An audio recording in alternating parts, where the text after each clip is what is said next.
Gano'ng katagal po yung bisita ninyo? Siguro effectively mga isang oras lang. Kasi maraming protocol ho pagpasok, pero sumusunod tayo sa proseso nila.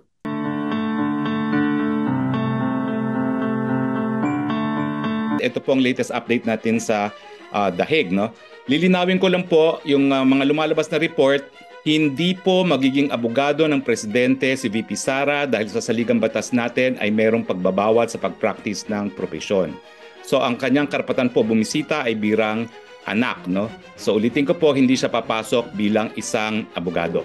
Pero kanina po, alas 9 hanggang alas 10 sa imedya ay nakapasok po at nakabisita si Executive Secretary Medaldea, former Executive Secretary Medaldea, at importante po na malaman ninyo kung anong lagay ng ating presidente.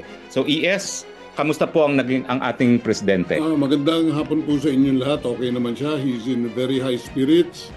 Ah, ano lang siya, naiisip niya ang mga sumusuporta sa kanya. Nagpapasalamat siya sa inyong lahat. Tuloy niyo lang ang dasal.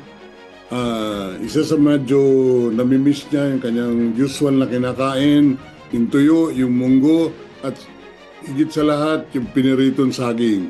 Yun ang nawawala sa kanya. Other than that, he's okay. Pagdasal, keep on praying for him. Maraming salamat po. Gano'ng katagal po yung bisita ninyo? Siguro effectively mga isang oras lang. Kasi maraming protocol na pagpasok, pero sumusunod tayo sa proseso nila. Oh, ano naman pong itsura ni Presidente Maganda naman ang Duterte? itsura niya. Medyo nakahabol na ng konting tulog. Yun, okay naman. Meron ba po siyang mensahe para sa mga nagmamahal sa kanya dito sa buong mundo? Tinanong ko siya niyan. Sabi niya, mahal, mahal na mahal ko kayong lahat. At maraming salamat sa lahat ng suporta na binibigay ninyo sa akin at sa aking pamilya. Okay. So, maraming salamat ES. Ha? Si ES po ay nagmamadali, nasa baba ng kanyang sundo. We will give you the latest update pag meron naman po. Maraming salamat po. From The Hague, Harry Roque po, your spokes. Bye-bye.